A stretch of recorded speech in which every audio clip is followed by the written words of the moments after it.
미국과 중국의 긴장과 갈등이 심화되고 있는 상황 속에서 또 한국은 정치, 경제, 사회적으로 혼란을 겪고 있고요. 이 두 나라 사이에서 어떤 자세를 취해야 될지, 특히 기독교인은 신앙적으로 또 선교적으로 이 중국과 미국과 중국의 충돌을 어떻게 봐야 될지 참 고민을 많이 하게 되는 시대인데, 중국에 대한 전문가이신 두 분 모시고 이런 문제들에 대해서 함께 대화하는 시간 가져보겠습니다. 먼저 목사님들 소개 좀 해주세요. 예. 저는 이제 워싱턴 조선일보 기자를 했었고요. 그다음에 그 명지대학교 문화교류 선교학과 주임 교수를 했습니다. 제가 오늘 이곳에 나왔는데 마침 제가 지난해 쓴 한국교회와 중국 선교 CLC에서 나왔는데 이 책을 마침 갖고 왔는데 보니까 또 주제를 이렇게 말씀하셔가지고 좀 이렇게 같이 대화를 나누고 싶습니다. 예, 저는 한국에서 2000년부터 2008년까지 중국어 간자체 신문 화광보 중국에 비시되겠다는 그런 중문 신문을 발행했었던 적이 있었습니다. 그것이 계기가 돼서 다양한 그때 그 중국 관련된 인물들을 만났던 적도 있었고요. 중국의 정엽 주석도 아마 만났던 적이 있었습니다. 미중 간의 이 무역 갈등으로부터 작년에 시작됐지만 이것들이 지금 어느 쪽으로 지금 확대 재생산돼서 발전되고 있는가에 대해서 관심이 아주 많이 가지고 있습니다. 예. 저는 이제 노무현 대통령 시절에 이제 그 기자 생활을 했었기 때문에 제가 그때 외신 기자를 했었을 때 그 노무현 대통령이 그 후보로서 그 인터뷰를 하러 온 적이 있어서 직접 만나서 한 2시간 정도 얘기를 한 적이 있습니다. 그때 동북아 시대위원회라는 게 있었어요. 그 대통령 시절에. 네. 그래서 그때 문정인 교수도 아마 처음에 이름을 냈었고 저도 그 개인적으로 그 노정선도 있었고요. 그래서 그 동북아 시대위원회에서 했던 얘기가 뭐냐면 동북아 균형자론이었다는 거예요. 한국이 그러니까 미들 파워로서 미중에서 역할을 할 수 있을 것이다. 그리고 그런 파워를 가지고 해야 된다. 그래 센세이션을 일으켰고 그때 논의도 많이 됐었어요. 근데 결정적으로 그 문제가 있었던 것이 뭐냐면 균형자라는 것은 한마디로 내가 힘이 있었을 때 양쪽의 강대국을 끌고 와서 회담장에 했었을 때 야, 이게 막말로 있잖아. 니네들 정말 뭔가 합의 안 해? 나 우리 불안해서 못 살겠어. 우리 맨날 왜 이래야 돼? 우리 한국이 이 정도의 힘이 있었을 때 균형자가 되는 것이죠. 그게.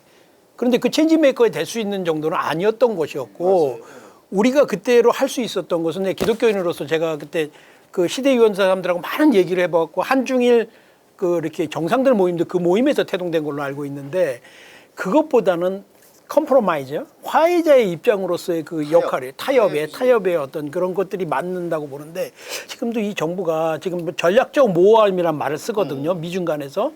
그게 무슨 말인지 알아요. 그게 어떻게 보면 동북아 그 균형자론이나 절대적으로 어떤 한쪽에 쏠리지 않겠다 그런 어떤 외교적 스탠스를 갖는 거는 맞아요. 그래서 전략적 모호함으로 이렇게 표현을 해서 이게 내려온 것 같은데 지금 상황이 그렇지 않다는 거예요. 그만큼 더 상황이 굉장히 더 나가 있는 그런 상황에서 예를 들어서 경제는 중국이고 안보는 미국입니다. 이런 식으로 설득을 하면 된다?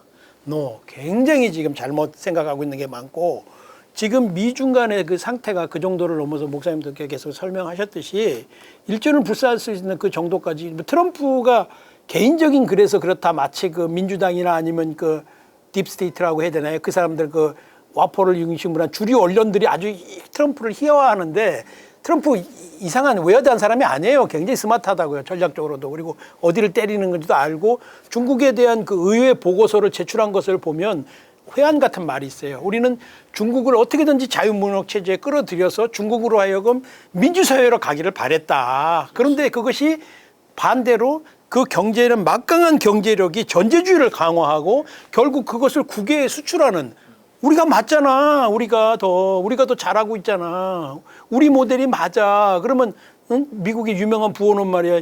이런 그 코로나 사태를 통해서 사회주의적 요소가 결국은 더 유리할 수도 있다. 그런 얘기까지 나오는 이런 상황이 됐는데 그리고 최근에 봤을 때 그 프로이드 사건에 대해서 미국의 그 적나라한 그 인종 문제들 과정에서 막 폭발되고 또 이런 것들이 한반도의 이런 지금 그 남북 간의 관계나 이런 것들이 막 엉켜져 가지고 이렇게 돌아가는 데서 과연 우리가 그 외교적 애매모호함을 유지할 수가 있겠냐는 거예요. 지금 저 생각은 이렇다는 거예요. 우리가 여러 가치가 있잖아요. 민주, 평화, 통일이 있지만 우리가 우남 이승만이 정말 우리나라를 이렇게 세우면서 아주 우리 그 헌법에게 박아놨던 자유를 양보하겠냐는 거예요.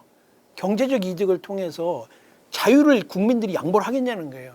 막말로 먹고 사는 문제를 해결할 수가 있지만은 내가 어디에 누구를 만나라고 오늘 우리 노 대표님이나 목사님하고 만나서 이런 얘기를 할 때 내가 어떤 그런 조직에 가서 신고를 하고 미리 가서 QR코드를 받아가지고 와야 된다 그러면 물론 제가 더 나가는 건지는 모르겠습니다만은 우리의 가장 자유민주주의국가의 헌법이 제시한 이 자유 이 부분을 건드리는 거지 않느냐. 한 말씀만 더 드리겠습니다. 이 자유를 너무 값없이 우리 국민들이 소중하게 그냥 돈을 주지 않고 먹었던 이 공기처럼 먹었기 때문에 이 소중한 걸 값어치를 모르는 게 아니냐 지금.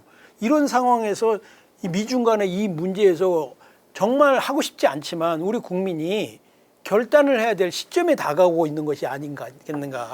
전략적 모함에 있다가 양쪽에서 정말 빤 맞으면 어떻게 하겠냐는 거예요. 이럴 때. 그러니까 이제 그 말씀을 드리니까 이건 뭐 제 생각이에요. 예. strategic ambiguity, 전략적 모호성을 이제 얘기하시는데, 자 그건 영적으로 미들 존이에요. 중간에 접경 지역을 말하는 거거든요. 우리나라 지금 DMZ 같이 뭐 화살머리 고지가 제일 많이 그랬다는데, 미국의 남북 전쟁 당시에도요. 내가 그 R.G. 리라고 하는 목사님 그 책에 보니까는 아주 중요한 그 예화가 있어서 얼른 생각이 나는 말씀을 드리는데, 이 미국에는 남북 전쟁을 할 당시에도 보면 시간표를 정해가지고 9시부터 5시까지만 싸웁니다. 오전 9시부터 5시까지 싸우고 지난 다음에는 전부 양쪽의 부상자들 다 내려가고 적십자화가 다 데리고 내려가는데, 그게 이제 사우스 캐롤라이나 샬롯이라고 하는 지역에서의 그 이야기에 거기가 이제 제일 많이 남북이 그 접병 싸운 지역 중 하나인데, 다 보면 총이란 게 한 방만 맞으면 바로 다 직사하는 거 아니에요? 그 가까운 거리에서 쏘는 거니까. 근데 어떤 사람을 딱 보니까 100발을 맞은 완전 몸이 그냥 뭐 이거만 이제 없어. 100발이나 맞는 거야 이걸요. 그 왜 100발을 맞았나 봤더니 모자는 북군 모자를 쓰고 옷은 남군 옷을 입고 해가지고 헷갈려가지고 양쪽에서 다 맞아버린 거예요. 이 큰 나라 사이에 껴가지고 전략적 모호성 같지 뭐 경제는 어디서 따먹고 이게 안 되는 거예요. 이거는 이게 뭐 예전에 맞은데 지금은 아니라는 거예요. 그러니까 이게 절대 지금.